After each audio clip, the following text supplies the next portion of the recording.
zone. But after many years of hard work, with commitment, consistent practice, and they get so good that automatically they just, after a certain practice, they can enter the zone where all the effort disappears and struggle disappears and a new force takes over whatever they are doing. In other words, they are not doing it anymore, it's happening through them. Do you get this? Yoga zone works that way also. Yoga, but the difference is, in yoga, you're entering into it with consciousness, not with long practice. Like if I showed you the technique, you, without having to struggle with many years of yoga and entering yoga zone, you can enter it today, right now. That is consciousness. So people who have practiced yoga with me, they have actually seen that they can enter that zone because the entry is different. They're entering through when you work very hard at it, you are good at the skill, and all of a sudden you cross the boundary, but that crossing is called survival crossing. This is conscious crossing.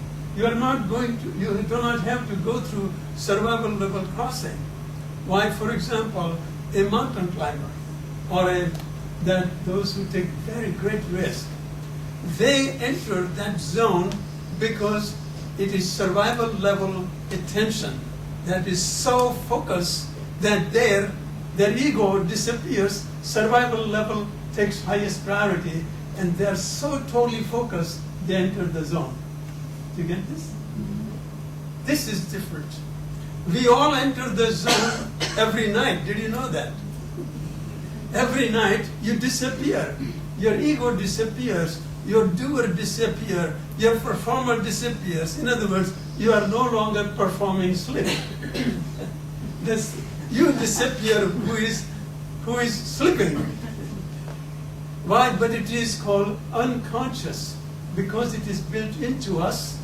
We haven't learned from a developing skill to fall asleep. It is built into us as a survival level function for our health and well-being, to restore the balance of everything that happens in our waking consciousness. So this yoga zone is what I teach how to enter. So that is, and then when you learn how to, that is, I call zero stress yoga zone. And actually you can enter that. And without many years of practice, that many sportsmen don't even enter. So I have read some of the books, one book that said the sportsmen who enter into spiritual experiences. And they do.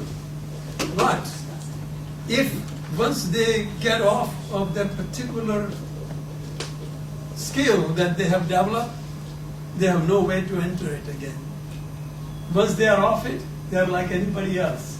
But when they are on that track, they can enter that zone.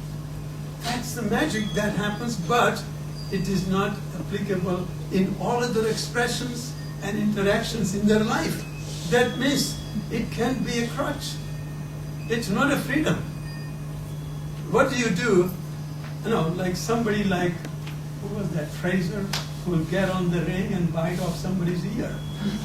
In other words, he might be so good in his skill, but he's so emotional, he's out of control, so he can make so much problems everywhere else, but get famous and money.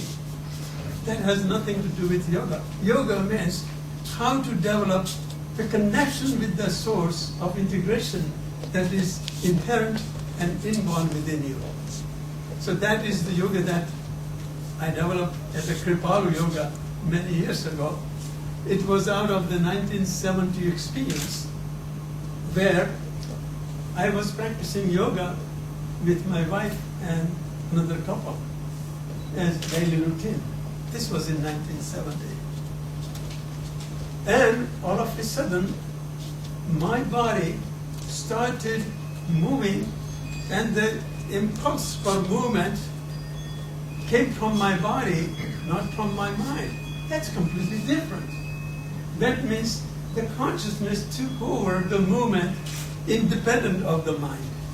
This is very strange. I mean, some of you may not understand, but that is called spontaneous yoga. That is called Kundalini yoga. This happens because I come from Tantra yoga tradition. So when that happened, I found my body was performing postures I had never seen in any book. And I wasn't doing it. It was being done through me by some other intelligence that was guiding my movements. And then I found that I became extremely flexible. And I was watching, I was observing, and said, oh my God, how is this body doing this kind of things that I have never done before? And then actually my body was designing movements that are so precisely designed to go to a particular area that was blocked and release it.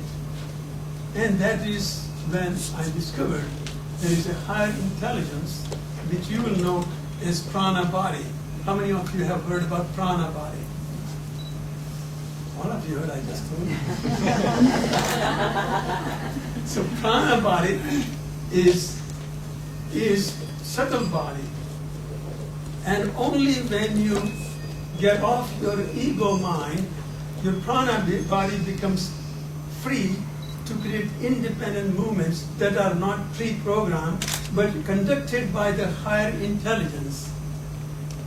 That prana body in the West is called subconscious. And that's right, that subconscious is the source of infinite potential and information. But nobody has yet reached there. I don't know how they write that without anybody having validated it. That nobody has reached that infinite potential to write about it. But my guru, who had that Kundalini awakening, he had some of the most intricate yogic techniques that are not even in the book written today.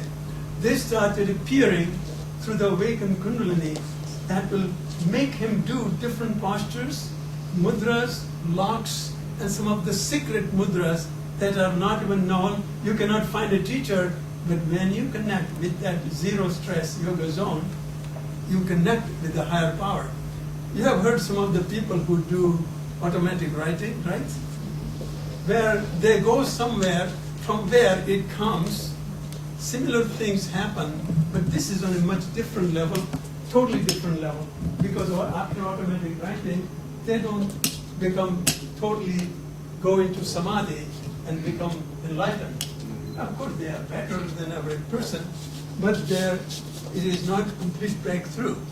But this is similar kind of thing that happened to me, out of which I developed the yoga so other people can enter that space on their own.